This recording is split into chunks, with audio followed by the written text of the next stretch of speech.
Hey guys, MBG back with another fresh video review. This time we're looking at the Shield of Baal Exterminatus campaign supplement according to the slipcase here. Now this is the hardcover version. Apparently for the first time simultaneously with the normal release we get a softcover release, but I opted for the hardcover because, well, let's be honest, it seems better, right? I mean, look at this. It's it's got substance to it. It's not something that folds up in your bag when you're not looking.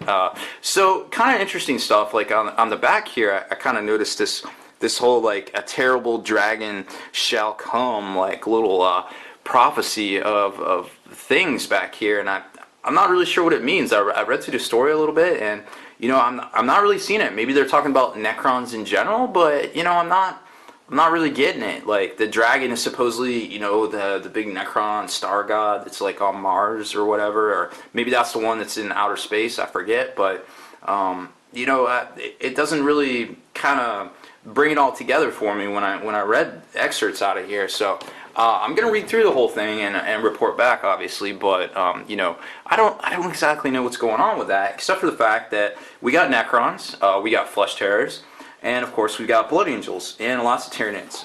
Well, not a whole lot of Tyranid rules per se in this book, but lots of the other ones, that's for sure. So it's it's the normal 2-book set.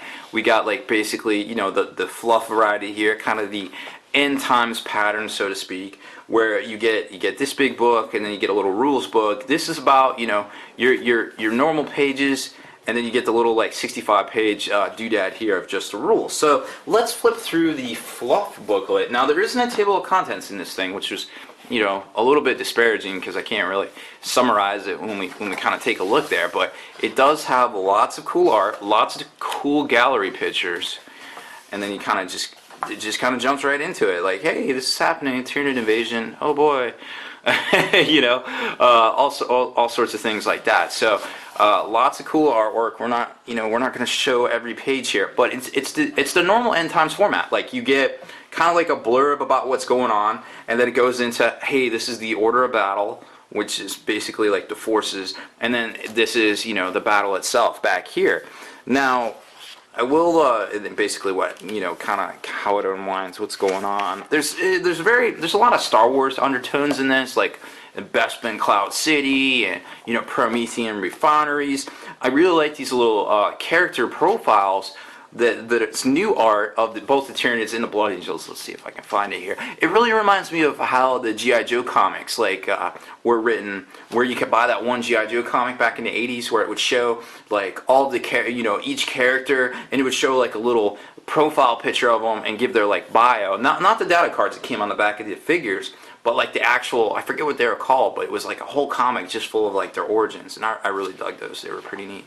But so there's there's Corbulo. Oh, here's the ones I was really talking about. Like you got Dante, Mephiston, and brother, sure, Donatello. We'll go with Donatello. I know that's completely wrong. I apologize, but you kind of get my drift there.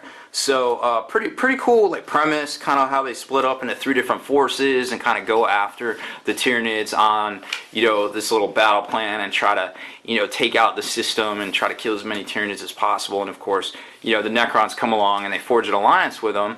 Dante kind of gets with the warlord here. You got Arkin the Traveler, and then the Mefret dynasty that kind of wakes up. They all get together and they kind of make a little alliance, so to speak, because there's a whole lot of things going on underneath the scenes that I'm not really going to get into. But like I said, this fluff book is pretty solid. Like there's a ton of stuff going on. I don't want to spoiler alert anything here, but let's flip to the back page, and I'll just leave this up here for a second. Very interesting stuff. So definitely screenshot that and take a quick look at it, because it's very eerie, so to speak. I wonder whose face is underneath that mask right there. So that's the fluff book, and then we get into the rules themselves, which of course there was a lot of spoilage on that as well.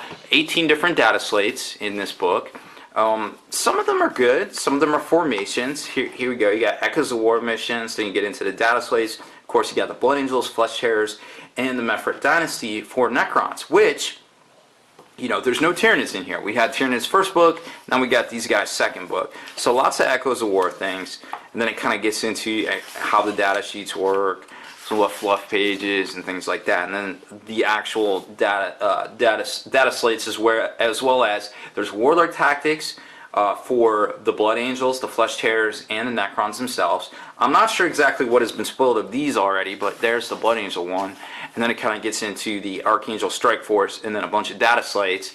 Same thing for the Flesh Tearers, which we'll kind of show you here. Here's the Flesh Tearer Warlord traits, and then it gets into their data slates and their detachment right here, which, to be honest, the detachments seem pretty good.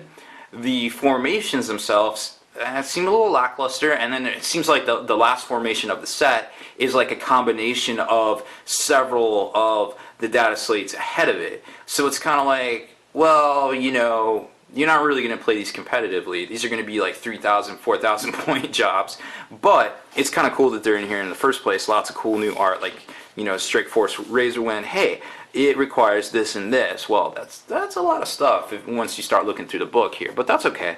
Like I said, it's some of this is just fluff based, some of this is competitive based, some of it won't even get used at all, but it's all content, so that's pretty cool.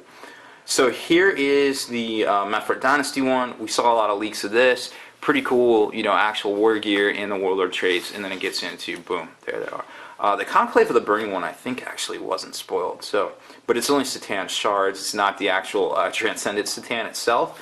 So, not exactly sure how good that's going to be, because, of course, we got a rumored Necron Codex coming out. We don't know. The Necron shards were kind of nerfed in the last book, so we're not sure exactly how good they're going to be in the next book. But, if I was a betting man, I would say they want to sell that model, they want to sell the Tesseract Vault, so they're going to be pretty decent. That's just me. That's just my call there. So once you get to the end of the book, like I said, it's about a 65-page book, normal supplement, kind of standalone supplement, I guess. Page count, it just kind of ends with the big super formation right there. So not a whole lot going on with these. You get a good start, and then it kind of ends with this kind of thing. So you're just kind of like, what? But that's cool. Lots of cool fluff. Lots of cool stuff going on. Hardcover format. Obviously, my hunch is that we're not going to see another edition past the current one. We're just going to see a lot of additions and things like that in the future. So, I'm not sure about buying collector's edition stuff, but I think these supplements are going to be pretty far-reaching. So, if you want to spend the money on it, I can't really say it's not worth it, because there's a lot of good stuff in here. I mean, look, this is 110 pages of solid fluff. You just 155. This is basically like a Super Space Marine Codex. So, as far as that goes, I think it's worth the money. But like I said, if there's a soft cover version, there's a hardcover version. You just kind of gotta pick your poison at this point. But all in all, I think it's pretty solid buy. Definitely check it out. It's definitely worth it. Unless, of course, you don't play any of these factions and you play like Tau or Dark Eldar, then who cares, unless you just want to know the rules at that point. So that's pretty much about it for this one, guys. Thanks for watching. Make sure you subscribe to this YouTube channel. Check us out on the blog, spikybitsblog.com, and listen to the podcast, forgenarrative.com.